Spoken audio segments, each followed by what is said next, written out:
So my first job right out of college, I worked in organ and tissue procurement. So I would go to the LA County coroner's office, look for bodies, see if they would be eligible for tissue donations. So bones, skin, eyeballs, hearts, that sort of thing.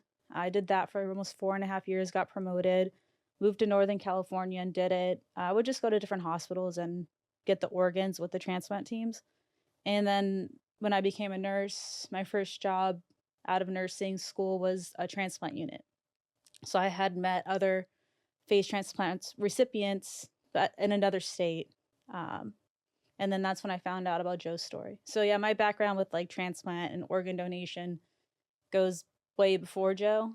So I think I was more familiar with what a phase transplant was and how that happens. So you heard about his story before he contacted you? Yeah.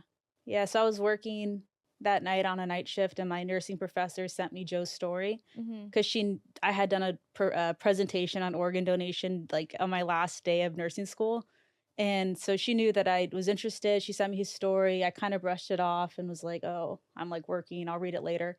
I watched a video on Joe, and I just remember I remember he said he wanted the hand so that he could get back to work, and I just remembered that, and I was like, "Wow, what a amazing, strong, humble, sweet person."